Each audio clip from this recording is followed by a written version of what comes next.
What's going on YouTube? It's your boy Blake, your favorite contractor. I want to get into showing you what books you have to have to be able to take the exam, to enter the exam with. The first book is the NASCLA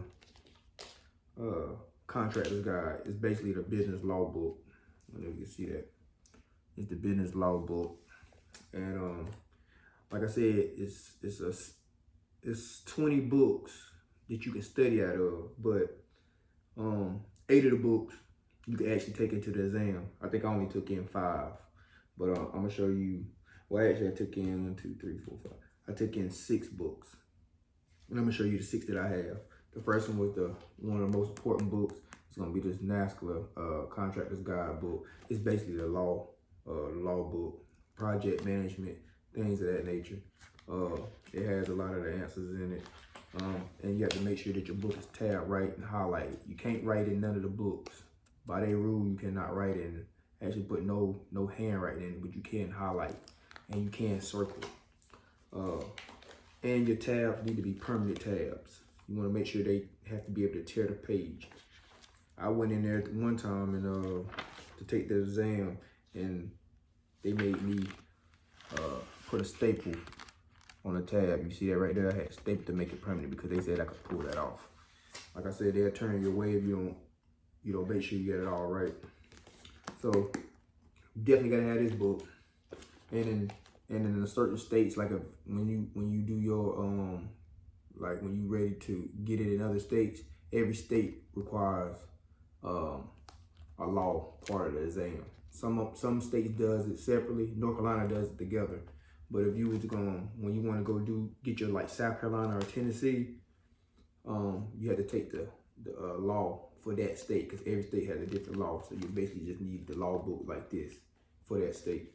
But this right here has a lot of information on it. The next book is the North Carolina Building Code. See that right there? And actually, this book is old. You really need the 2018 will be the updated version. But this one will work 2012. But it has been revised, and I'm thinking it's about maybe 4 or 5 questions that has been changed in this book right here. But the same thing applies to the tabbing. You see how I got my book tabbed? See how I got it highlighted? Same thing applies for the tabs. Very important book to have. Building code, I actually use this every day in the field, finding the answers and stuff that I don't know when I come across it, because it's so many. You see how thick it is. You know, it's a lot goes into this for the building code. Whenever you get into the level when you start building stuff and constructing stuff, so very important book. Next one is Sports and Field. This is a good book too. Sports and Field, design, construction, and maintenance. Basically, like if you're gonna do baseball fields, football fields, grading, dirt tests, things of that nature. This is a good book. It has a few questions in it, maybe like 6 questions that could be possibly on the exam that you would definitely need to know. That this book right here saved me during the exam. And the same thing applies, you know, tabbing, permanent tabs, highlighting what you need to highlight. Definitely need that book. So that's 3. A very, very important book. The OSHA. Construction, industry and regulations book. This basically is the safety book. You see how it's tabbed. So you see how I got a lot of answers out of that. You see that?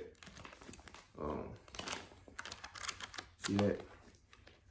This right here has basically like the means of egress, like the things that you need to know, like how high a doorknob need to be, fire alarms, bathrooms, all that type of stuff. Like it's in this book, the OSHA book.